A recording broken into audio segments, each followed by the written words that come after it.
আপনিও কি একজন সেপিওসেক্সুয়াল পারসন?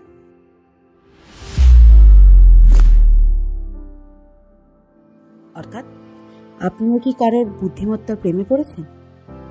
হ্যাঁ, কথাটা শুনে একটু ঘাবড়ে গেলেন, তাই না? এটা আবার কি জিনিস বুদ্ধিমত্তার প্রেম? মানুষ ভালো বাড়ি, গাড়ি, টাকা পয়সা, ভালো মনের মানুষ এই দেখে প্রেম করে। বাট এই সেপিওসেক্সুয়াল বা বুদ্ধিমত্তার প্রেমটা কি? হ্যাঁ, সাইকোলজি বলে এরকম অনেক কিছু মানুষের জীবনে ঘটে। সাইকোলজির মত অনুযায়ী এই বিষয়টাকে ভীষণই ক্যাজুয়াল নেওয়া হয়। তার কারণ বুদ্ধিমত্তার প্রেমটা না ঠিক আর পাঁচটা প্রেমের মতন হয় না। অন্যরা যখন রূপের আগুনে জ্বলে পুড়ে ছারখার হয়ে যায়, যারা টাকা পয়সার গরমে নিজেকে অহংকারে মাটিতে পা পড়ে না, সেই সময় এরা বুদ্ধির প্রেমে পড়ে। কি শুনতে অবাক লাগছে, তাই না? এটা ন্যাচারাল। তো চলুন আজকে আমরা এটার ব্যাপারে একটু আলোচনা করি। এখনের সময় আমরা এই বিষয়টাকে বিশেষ গুরুত্ব দিই না। তার কারণ একটাই, তার কারণ হলো আমরা বেশ অনেক মানুষই জানি না হোয়াট ইজ সেপিওসেক্সুয়াল, যাকে বলে বুদ্ধিমত্তার প্রেম। সেপিওসেক্সুয়াল কথাটা শুনতে একটু কানে লাগলেও বুদ্ধিমত্তার প্রেম কথাটা কিন্তু ভীষণই ন্যাচারাল একটা কথা। কিন্তু বিষয়টা ঠিক ততটাও স্বাভাবিক নয় আর পাঁচটা মানুষের কাছে। সুন্দর চেহারা, বাড়ি, গাড়ি, টাকা পয়সা, এই সব কিছুরই তো প্রেমে পড়ে লোকে। এই সব কিছুর পিছনে কোনো ছেলে কোনো মেয়ের পিছনে ঘুরঘুর করছে এগুলোর জন্যে, বা কোনো মেয়ে কোনো ছেলের পিছনে ঘুরঘুর করছে। কিন্তু এই টাকা পয়সা, বাড়ি, গাড়ির প্রেমে মত্ত রয়েছে এরকম মানুষের বাইরেও কিন্তু অনেক মানুষ আছে যারা এমন ছেলে মেয়েকেই ভালোবাসে বা তাদের কথা চিন্তা করে, তাদেরকে মন দেয়, যারা বেশ ইন্টেলিজেন্ট।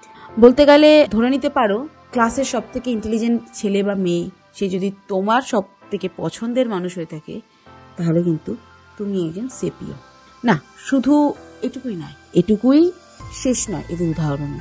এরা প্রচন্ড বুদ্ধিমত্তার মানুষকে মানসিকভাবে, শারীরিকভাবে, যাবতীয় দিক থেকে আঁকড়ে ধরতে চায়, তাদেরকে সব দিক থেকে আষ্টে পিষ্টে বেঁধে ফেলতে চায়। এরা ঠিক এরকম। সাইকোলজিক্যাল দিক থেকে দেখতে গেলে এদের ভিতরে কিন্তু আমরা সেরকম কোনো চেঞ্জেস অ্যাজ সাচ দেখতে পাই না, কিন্তু আর পাঁচটা মানুষের থেকে এদেরকে আলাদা করাটাও ভেরি ইজি।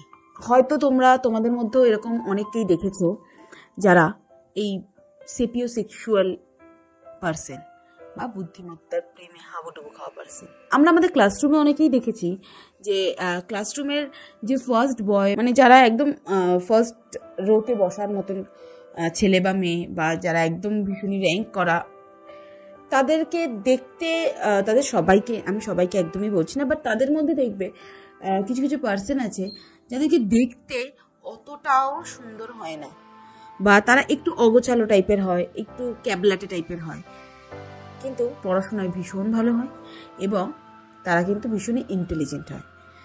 এবার ধরো ব্যাক বেঞ্চার্স না হলো মিডিল বেঞ্চার্স, মানে যারা একদম ঠিক আছে চলো ভালো, তারা যদি ধরো সেই মেয়েটা বা সেই ছেলেটা ভীষণ সুন্দর দেখতে, বাট সেই ছেলেটা বা সেই মেয়েটার প্রেমে পড়েছে বা তাকে পছন্দ করে, তাকে ভালো লাগে, তার চলাফেরা, তার কথা বলা, তার অ্যাটিটিউড, তার বুদ্ধি, এই সব কিছু যদি সে পছন্দ করে, তাহলে ধরে নেবে তোমার সেই বন্ধুটি কিন্তু অবশ্যই সেপিওসেক্সুয়াল পারসন। সেই বন্ধুটি কিন্তু বুদ্ধিমত্তার প্রেমে একেবারে হাবুডুবু খাচ্ছে। দেখো, সেপিওসেক্সুয়াল বলতে যেটাকে প্রথম এবং শেষ উদাহরণ হিসেবে আমি তোমাদেরকে বলবো, সেটা হচ্ছে বুদ্ধি। বুদ্ধি এমনই একটা জিনিস যেটা সবার কাছে থাকে না, আর যার কাছে থাকে সে অতটাও বোঝায় না যে তার কাছে আছে। আর যাদের কাছে নতুন নতুন তৈরি হয়েছে, একমাত্র দেখবে তারাই তাদের বুদ্ধির বড়াই করে বেড়ায়। বুদ্ধির কিন্তু ভ্যারাইটি রয়েছে, কিন্তু তোমাকে বেছে নিতে হবে তুমি ভালোটা নেবে না খারাপটা। তো এই বুদ্ধিমত্তার প্রেমে যারা পড়েছে তারা কিন্তু বেশ চালাক। তারা কিন্তু এই বুদ্ধিমত্তার প্রেমে পড়তে গিয়ে, বা এই যারা ইন্টেলিজেন্ট স্টুডেন্ট রয়েছে, যারা ইন্টেলিজেন্ট পার্সন রয়েছে, তাদেরকে নিজের ভালোবাসা দিয়ে আঁকড়ে ধরতে গিয়ে অনেক বুদ্ধিও কিন্তু তাদেরকেও খরচা করতে হয়। এখন ভাবতেই পারো যে বুদ্ধিমত্তার প্রেমে পড়লেই কি শুধু হবে? শারীরিক সম্পর্ক চেয়ে বুদ্ধির টান এত বেশি? না, দেখো, শারীরিক সম্পর্ক তো প্রত্যেকটা মানুষের মধ্যেই রয়েছে, কিন্তু এই বুদ্ধির টান বা জ্ঞান গুণ এগুলোর দাম কজন দিতে পারে?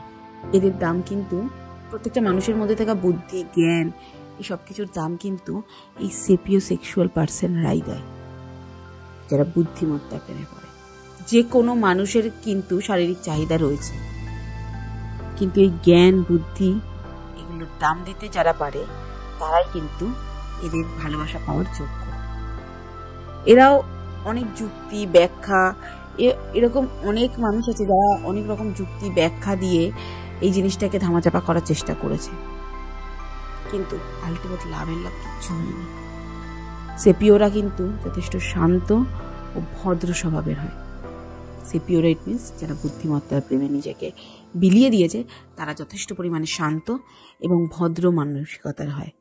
তারা কিন্তু বুদ্ধি জ্ঞান এগুলোর কদর করতে জানে, তারা মানুষকে যুক্তি দিয়ে ব্যাখ্যা করতে জানে। এজন্যই তারা খুব সহজেই সমস্ত সমস্যাকে গ্র্যাব করে নিতে পারে এবং তার সলিউশন খুব ইজিলি বার করে ফেলতে পারে। কিন্তু একটা টুইস্ট হচ্ছে, এই সেপিওদের পটানো কিন্তু একদম সোজা নয়। মানে এরা সৌন্দর্যে পটে না, এরা টাকা পয়সায় পটে না, এরা ভালো লাগা খারাপ লাগা শারীরিক চাহিদায় পটে না। এরা এক এবং একমাত্র পটে বুদ্ধিতে। এদের কাছে বুদ্ধিমত্তার গুরুত্ব সবার উপরে। এরা দ্রুত কাউকে বন্ধু বানায় না। যাকে নিজের সার্কেলের মধ্যে একবার ঢুকিয়ে নেয়, তার মানে জানবে তার বুদ্ধিমত্তায় সে কিন্তু তাকে একটা বিশেষ স্থান দিয়েছে। তো যারা তাকে সেই জায়গায় নিয়ে যেতে পারে, তাদের কিন্তু অনেকটাই ইজি হয় এই সিপিওদের বোঝার ক্ষেত্রে। এদেরকে বোঝাটা যেমন ভীষণ কঠিন, ঠিক তেমনই এদের সাথে যদি একবার মিশে যাওয়া যায়, তাহলে এদেরকে বোঝা কিন্তু সব থেকে সহজ। তার কারণ এরা মানে যুক্তি দিয়ে তোমাকে এমনভাবে বোঝাবে তুমি সেটা বুঝতে বাধ্য হবে। একবার কোনো সেপিওকে বন্ধু বানিয়ে দেখো, কোনো বুদ্ধিমত্তা প্রেমে হাবুডুবু খাওয়া পার্সনকে বন্ধু বানিয়ে দেখো, দেখবে তুমি যতই পয়সা টাকা বাড়ি এই সব কিছু দিয়ে ভুলিয়ে দাও না কেন, তার কিন্তু চিন্তাধারা এক এবং অন্যতম। তারা কখনোই খুব হার্ট হয় না, ভীষণ হার্ড হয় না।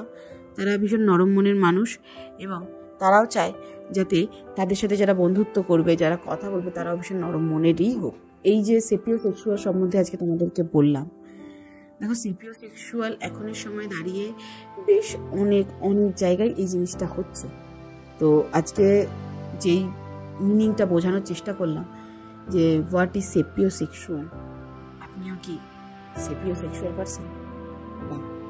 একটু নিজেকে অ্যানালাইজ করবেন, দেখবেন যে সত্যি কি তাই। আর যদি না হয় আমাকে কিন্তু কমেন্টে জানাতে ভুলবেন না, হলেও আমাকে কমেন্টে অবশ্যই ইয়েস জানাবে। তো আজকে এই পর্যন্তই, দেখা হচ্ছে নতুন একটা ভিডিওতে। ভিডিওটা কেমন লাগলো আমায় কিন্তু কমেন্ট করে জানাতে ভুলবে না। ভালো লাগলে একটা লাইক করে দিও, আর আমার চ্যানেলে যদি নতুন হয়ে থাকো তাহলে চ্যানেলটাকে সাবস্ক্রাইব করে দিও।